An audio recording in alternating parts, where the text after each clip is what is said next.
So we're picking up with Esther has become queen in the kingdom of Media Persia, the former kingdom that was Babylon, that was captured by Media and Persia. That's why a lot of times we still call it the Babylonian captivity, even though the Medes and the Persians are in charge. But they were captured by Babylon, brought into exile, taken captive, and now it's under the control of the Medes and the Persians. So we're going to verse 21, and there's an incident that happens here that Mordecai is tied into. And it says, in those days, while Mordecai was sitting at the king's gate, Bigthan and Teresh, two of the king's officials, from those who guarded the door, became angry and sought to lay hands on King Ahasuerus. But the plot became known to Mordecai, and he told Queen Esther, and Esther informed the king in Mordecai's name. Now when the plot was investigated and found to be so, they were both hanged on a gallows. And it was written in the book of the Chronicles in the king's presence. So here, Mordecai, this is really key in the whole story here, and it's going to just show God's providence and his timing.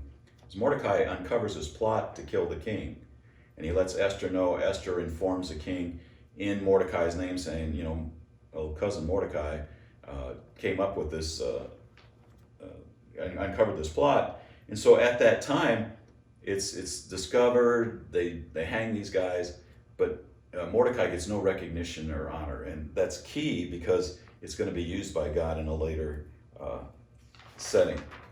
So this, why wasn't Mordecai rewarded then? It was recorded and forgotten. It wasn't recorded. He wasn't rewarded then because God had a bigger plan. Okay, and we need to learn from these stories that sometimes when things don't just happen just right, God may be setting something up that's bigger than what you think. Maybe Mordecai would have got a pat on the back then, but what happens later is so much more significant, that the reward is so much greater if you just wait on God's timing. So chapter 3, it says, introduced another character in this whole thing. It's a man named Haman. After these events, or Haman, I guess, but I call him Haman, so once again, pronunciation, you do what you want. After these events, King Ahasuerus promoted Haman, the son of Hammedatha, the Agagite. The Agagite. What in the world? The Agagite. Have you ever heard of Agag anywhere? This is really important. During the time of Saul, Saul was told to go and kill this whole group of people, and it says, but he brought back some certain sheep, some of the livestock, for sacrifice to the Lord, even though the Lord said, don't do that. And he says, and he brought back King Agag. Samuel at that time went and slew Agag, but you wonder, well, were there descendants of Agag that were left after that, or was it just, some people think that was kind of the royal name, so that the king of those people would be called Agag. But anyway, somehow, it almost looks like in Saul's disobedience, there was left a remnant of people that now rise up again, still enemies of the Jews, and this time really enemies of the Jews, trying to eliminate them as a nation. Of Hammedatha the Agagite, and advanced him and established his authority over all the princes who were with him. So this Haman has a big place in the leadership of the kingdom of the Medes and the Persians under Ahasuerus. He's in the king's court, and we go down a little bit, and it says, Haman was really regarded highly, even so that he was requiring people to bow down to him when he passed by. I guess he had a little problem there. It wasn't a self-esteem problem. Well, it was a self-esteem problem. It was just the wrong direction. In verse 5, it says, when Haman saw that Mordecai neither bowed down nor paid homage to him, Haman was filled with rage. So he goes by cousin Mordecai here, Esther's cousin, and Mordecai doesn't bow down to Haman like everyone else is doing and they're supposed to do. I mean, they're in a pretty authoritarian type government situation. When you've got a king and somebody's in that court and they're in high authority, whatever the king says goes. I mean, he can have you killed immediately. There doesn't have to be a trial. You don't have rights. And so this is a big thing, that Mordecai doesn't bow down. And it says that Haman disdained to lay hands on Mordecai alone, for they had told him who the people of Mordecai were. Therefore Haman sought to destroy all the Jews the people of Mordecai who were throughout the whole kingdom of Ahasuerus. Because what happened here is in verse 4, which I didn't read, it says, Mordecai's reason why he would stand and not bow down, he says, for he told them he was a Jew. So his only reason for not bowing down to Haman was he was a Jew. And so this really stirs up Haman to begin to take action, not just against Mordecai, but against the Jewish people as a whole. So he doesn't respond to Mordecai individually at this point because he wants to do something bigger than that. And so in verse 8 we read, then Haman said to King Ahasuerus, there is a certain people scattered and dispersed among the peoples in all the provinces of your kingdom. Their laws are different from those of all other people, and they do not observe the king's laws, so it is not in the king's interest to let them remain.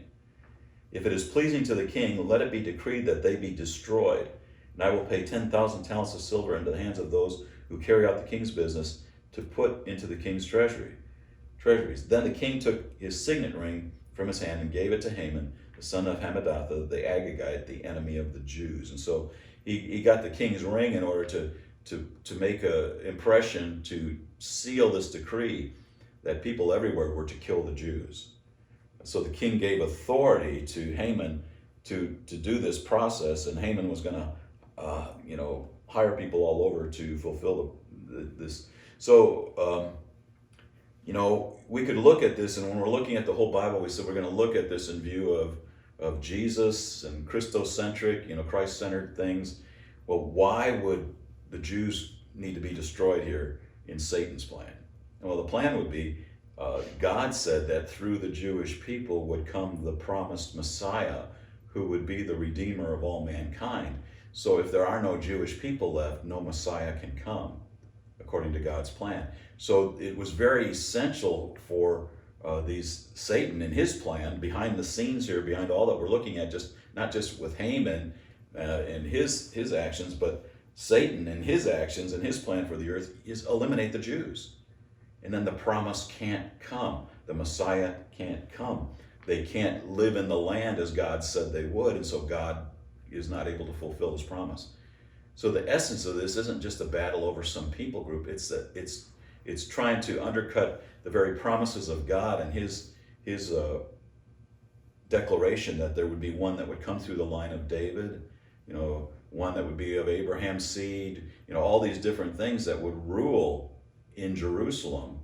And so there's all these promises that would be fulfilled that are all wrapped up in the Jewish people, and it hasn't been fulfilled yet. We see a similar thing in our day where there's a coming against the Jewish people. Well, why is that? It's kind of along the same lines but it's the fulfillment. It's more of God said that the Messiah would come through that line, and I believe he has. I think the whole New Testament tells us about that. We that are Christians or Messianic Jewish believers believe that Jesus was the fulfillment of that Messiah promise. Now, why would be such hostility against the Jews? Well, it's still a spiritual thing because God said they will inherit the land. And so if they don't inherit the land, then God's promises aren't true.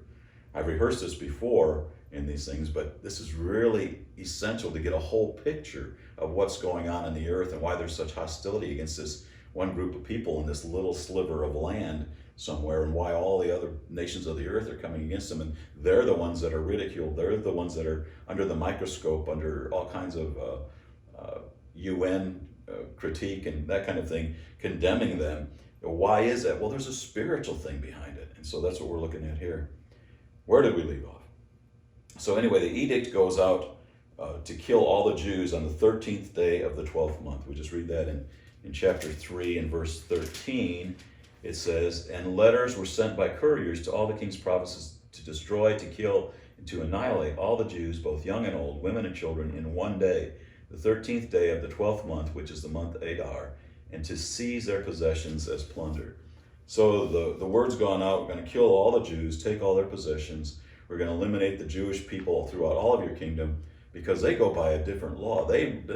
What he's basically saying is they're under a different rulership. They have a different king than you, king.